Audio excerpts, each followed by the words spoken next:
Hello, good morning everyone. आज के lecture में हम बंगाल को पढ़ेंगे, है ना। जो सबसे पहले हमने क्या देखा था, इससे पहले हमने मराठा साम्राज्य देखा था और मराठा राजवंश के पहले हमने उत्तरवर्ती मुगल शासकों को देखा था ना। उत्तरवर्ती मुगल शासकों के बारे में देखा था। ये हमारा आधुनिक भारत के इतिहास में हमारी स्टार्टिंग उत्तरवर्ती मुगल शासक से हमने की थी। उसके बाद हमने मराठा साम्राज्य को पूरा किया ना। इसमें हमारे मतलब 4 लेक्चर में क्या ये कंप्लीट हो गया था और मराठा साम्राज्य भी हमारा 6 से 7 लेक्चर लगे थे, जिसमें हमारा मराठा साम्राज्य कंप्लीट हो गया ना। अब हमको क्या पढ़ना है, हमको बंगाल देखना है। तो आज के लेक्चर में हम बंगाल देख लेंगे और 2 से 3 लेक्चर में हमारा कंप्लीट हो जाएगा बंगाल। उसके बाद मैसूर देख लेंगे हम। मैसूर के बाद हम हैदराबाद देख लेंगे ना।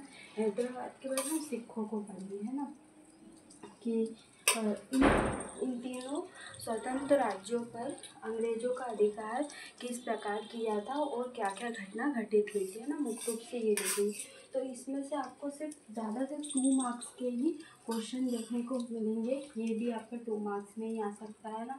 आलिवर्दी खां भी 2 मार्क्स में ही आएगा, है ना। इनके समय जो ब्लैक होल की घटना है वो भी 2 मार्क्स में ही आएगी। तो ज़्यादातर चीज़ें हैं यहाँ से आपके 2 मार्क्स में ही बनेंगी, 7 मार्क्स में नहीं बनेगी, है ना।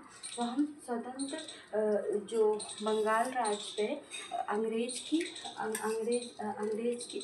ने स्थापना कैसे की थी, अंग्रेज प्रभुसत्ता की स्थापना कैसे हुई थी, तो हम ये देखेंगे। सबसे पहले हम इनके प्रमुख सुल्तानों के बारे में देखेंगे, बादशाह के बारे में पढ़ेंगे ना।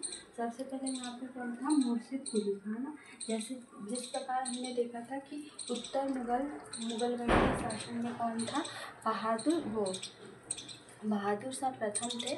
उसी प्रकार बंगाल में भी वही उसी सीक्वेंस में मुर्शिद कुली खां थे। कौन थे, मुर्शिद कुली खां, जो कि 1717 से 1727 ईस्वी तक इनका टाइम पीरियड रहा। तो हम 2 मार्क्स में फिर ये क्वेश्चन आए कि मुर्शिद कुली खां के बारे में बताइए।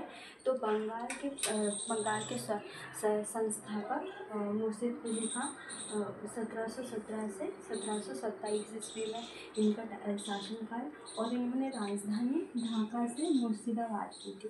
कहाँ, राजधानी ढाका से मुर्शिदाबाद की थी।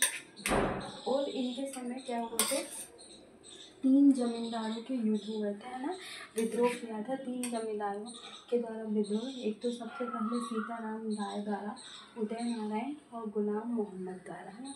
तो हम इसमें 2 मार्क्स में ये भी लिख सकते हैं कि 3 जमींदारों से युद्ध, प्रथम सीताराम राय, उदय नारायण और गुलाम मोहम्मद, है ना। और इन्होंने किसानों से भू राजस्व जैसे तकाबी ऋण कहते हैं से लिया था, है ना। ये क्या भू राजस्व के रूप में क्या लेते थे, तकाबी ऋण लेते थे, कौन, मुर्शिद कुली खां। इसी प्रकार मुर्शिद कुली खां के बाद शुजाउद्दीन शासक बने थे। इनका टाइम पीरियड 1727 से 1739 तक इनका शासनकाल रहा। और इन्हीं के समय क्या हुआ था, बंगाल के अंतर्गत बिहार उड़ीसा के क्षेत्र को शामिल किया गया, है ना। तो इसमें हम लिखेंगे बंगाल के स्वतंत्रता शासक और टाइम पीरियड लिखेंगे 1727 से 1739, और बंगाल के अंतर्गत बिहार उड़ीसा के क्षेत्र इन्हीं के समय शामिल किए गए, है ना। इसके बाद सरफराज 1749 1739 से 1740 तक इनका शासनकाल था। ये ज़्यादा इम्पोर्टेंट नहीं है ना, इनके समय कोई भी ऐसी घटना नहीं है जो घटित हुई, है ना। इसके बाद अलीवर्दी खां को देखेंगे, ये इम्पोर्टेंट है ना। ये आपसे पूछ सकते हैं कि अलीवर्दी खां के बारे में लिखिए।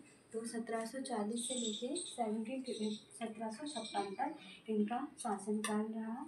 इनके कोई भी पुत्र नहीं थे, इसलिए इन्होंने अपनी जो छोटी लड़की उनका विवाह सिराजुद्दौला से किया था। बाद में सुल्तान कौन बना था, सिराजुद्दौला बने थे, है ना। और इन्हीं के समय क्या हुआ था, अलीवर्दी खां के समय मराठा साम्राज्य जो रघुजी भोसले का क्या लगातार आक्रमण हुआ था, जिसके कारण इन्होंने उड़ीसा का क्षेत्र किसको दे दिया था, मराठों को दे दिया था। जो उड़ीसा का क्षेत्र किसके समय शामिल किया था बंगाल में, सिजाउद्दीन के समय शामिल किया था, है। इसके बाद अलीवर्दी खां को हमने 2 मार्क्स में लिख लिया। फिर आए थे सिराजुद्दौला है ना। इनका टाइम पीरियड 1756 से 1757 से एक ही वर्ष तक इन्होंने शासन किया था। और उसी समय इनके शासनकाल में दो घटना घटित हुई थी। एक तो ब्लैक हॉल की घटना और एक प्लासी के युद्ध की पृष्ठभूमि इनके समय तैयार की गई थी ना। इनका हमको आगे भी और कुछ थोड़ा बहुत देखना है ना। सबसे पहले ब्लैक होल की घटना कब हुई थी? 20 जून 1756 में। और इसका वर्णन किसने किया है? होलवेल ने किया है। होलवेल ने किया है। परंतु जो भारतीय इतिहासकार है इसको सही नहीं मानते। क्या?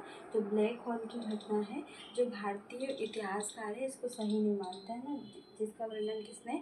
होलवेल ने किया है ना। इसमें क्या था कि 146 अंग्रेजों को क्या एक 18 फुट लंबे और 14 फुट चौड़े कमरे में बंद किया था, या कोठरी भी बोल सकते हैं।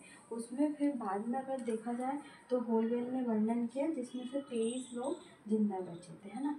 तो ये ब्लैक होल की घटना ये आपके 2 मार्क्स में आ सकती है। तो ये क्या घटना है और किसने वर्णन किया, तो इसके बारे में हम ऐसे लिख सकते हैं। और प्लासी के युद्ध की पृष्ठभूमि तैयार हुई थी, जो कि क्लाइव व वॉटसन के नेतृत्व में सेना कहाँ पे पहुंची थी? बंगाल में पहुंची थी, है ना। तो क्लाइव और वॉटसन के समय प्लासी के युद्ध की पृष्ठभूमि तैयार हुई थी, है ना। तो आज के लेक्चर में हमने बंगाल का जो बेसिक चीज़ें हैं और कुछ शासकों के बारे में देख लिया कि कौन कौन मुंशी कुली खां को 2 मार्क्स में, जिसमें इनका टाइम पीरियड देख लिया। इनके समय ढाका से राजधानी मुर्शिदाबाद की थी ना। और जमींदारों के 3 विद्रोह थे, सीताराम राय के, उदित नारायण द्वारा और उदय नारायण द्वारा और गुलाम महमूद द्वारा, है ना। किसानों से जुड़ा जिससे तकापी ऋण। और उसके बाद सिजाउद्दीन के बारे में पढ़ा, जो कि 1727 से 1749 तक 39 तक था। बंगाल के अंतर्गत बिहार उड़ीसा को शामिल किया, है ना। इसके बाद सरफरोज आए थे, है ना। इनका टाइम पीरियड लिखना है। फिर उसके बाद अलीवर्दी खां, इनका टाइम पीरियड लिखना है। इनके समय क्या है, रघुजी भोसले का लगातार आक्रमण हुआ जिसके कारण उड़ीसा को मराठों को दे दिया। और इनके कोई पुत्र थे, इनके शासन के बाद सिराजुद्दौला ने शासन किया। फिर हमने उनके समय ब्लैक होल की घटना पढ़ी और प्लासी के युद्ध की पृष्ठभूमि देखी, है ना। नेक्स्ट लेक्चर में हम इसके आगे की चीज़ें पढ़ेंगे और आगे के 2 से 3 लेक्चर में हमारा बंगाल कंप्लीट हो जाएगा। उसके बाद हम मैसूर स्टार्ट करेंगे, जिसमें मैसूर में हैदर अली का शासन था। उसके बाद हैदर अली के बाद हम पढ़ेंगे टीपू सुल्तान।